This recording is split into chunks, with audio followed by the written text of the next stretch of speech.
একাত্তর টিভির এই সাংবাদিক ভাইকে আসলে কি বলবো, মানে তিনি ফ্যানদেরকে বানান জিজ্ঞেস করছেন।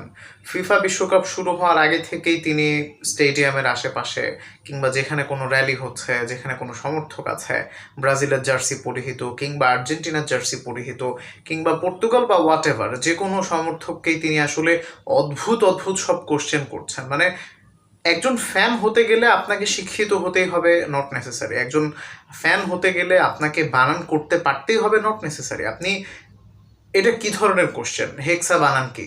এক ব্রাজিলের ভদ্রলোককে তিনি জিজ্ঞেস করলেন, মানে ব্রাজিলের ফ্যানকে, হেক্সা বানান কি?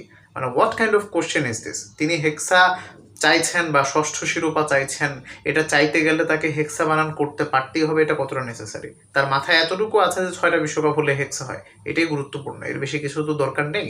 আর ওই ভদ্রলোক ক্যামেরার সামনে হয়তো নার্ভাস ছিলেন, তিনি হেক্সা বানান প্রথমে ইংলিশে বলতে সম্মত হননি, তিনি হয়তো ইংরেজিতে পারেন না, দ্যাট ইজ অ্যাবসোলুটলি ফাইন, কোনো সমস্যা নেই। তিনি বাংলায় বলতে চেয়েছেন, বলেছেন, বলার সময় একটা ভুল করেছেন, হ একার কয়ে স র ফলা বলেছেন, যেখানে র ফলাটা হওয়ার কথা না।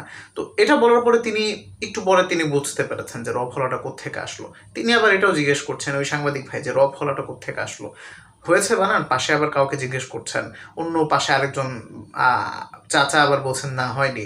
তো এই যে তাকে আপনি একটা বিব্রতকর অবস্থায় ফেলে দিলেন, এটা আসলে কতটা ঠিক? এই লোকটারও তো ফ্যামিলি আছে, এই লোকটারও তো পরিবার আছে, এই লোকটারও তো বন্ধু বান্ধব আছে। যেটা একটা ভালো মুভমেন্ট তিনি হতে পারতেন, একটা ক্যামেরার সামনে মিডিয়াতে কিছু ভালো কোশ্চেন করতে পারতেন, বা যে কোনো একটা ভালো কোশ্চেন করে তার লাইফের একটা স্মৃতিময় মোমেন্ট আপনি তৈরি করে দিতে পারতেন। সেখানে আপনি কি করলেন? তাকে বানান জিজ্ঞেস করে একটা বিব্রতকর অবস্থায় ফেলে দিলেন।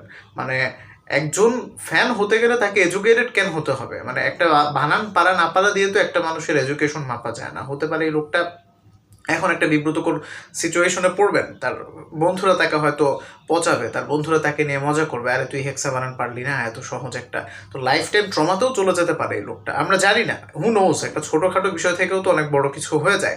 সো এই সাংবাদিক ভাই যারা আছেন, এই বিশ্বকাপে যারা আপনারা বিভিন্ন ইন্টারভিউ নিচ্ছেন সাধারণ মানুষদের, অনেক ভালো কোশ্চেন করা যায়, অনেক সুন্দর সুন্দর কোশ্চেন করা যায়। আমি জানি না আমাদের দেশের জার্নালিস্টদের আসলে সমস্যাটা কোথায়। তারা 21শে ফেব্রুয়ারিতে আগে জিনিসটা করতো সবচাইতে বেশি, যে হচ্ছে সবাইকে বানান জিজ্ঞেস করতো শুদ্ধ প্রমিত বাংলা ভাষায়। কেন ভাই সবাইকে শুদ্ধ প্রমিত বাংলা ভাষায় কথা বলতে পারতে হবে কেন? সবাই কি কোনো একটা পেশাদার কাজে রয়েছে? সবাই কি দায়িত্বশীল কোনো জায়গায় আছে? যে সবাই কি আপনার নিউজ প্রেজেন্টার? সবাই কি আপনার উপস্থাপিকা বা উপস্থাপন করে? বা সবাই কি আপনার উপস্থাপক?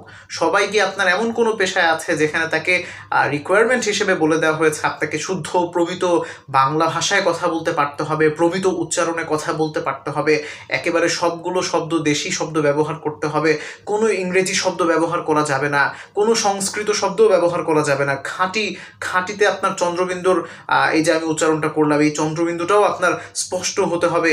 কোন নিয়মে লেখা আছে? কোথায় লেখা আছে? এটা কি ওহী নাজিল করা হয়েছে? যার যেভাবে মনে চায় সে সেভাবে কথা বলবে, যার যে আঞ্চলিক ভাষা সে সেটা দিয়েই কথা বলবে, তাতে কারো কোনো সমস্যা নেই। কেন সবাইকে মানে একদম সবাই আপনার মতোই হতে হবে? মানে আপনার মতো হতেই হবে এরকম কেন? সবাই তো আর আপনার প্রেজেন্টার হবে না, সবাই তো একটা দায়িত্বশীল জায়গায় নেই, সবাই তো এক পেশায় নেই, তাই না? সো এই সমস্ত জায়গায় যে আপনি কেন বারবার মানুষকে বানান জিজ্ঞেস করে বিব্রত করে একটা অবস্থায় ফেলবেন? আর ক্যামেরার সামনে ভাই সবাই কথা বলতে স্বাচ্ছন্দ্য বোধ করে না, হয়তো তারা ক্যামেরা দেখে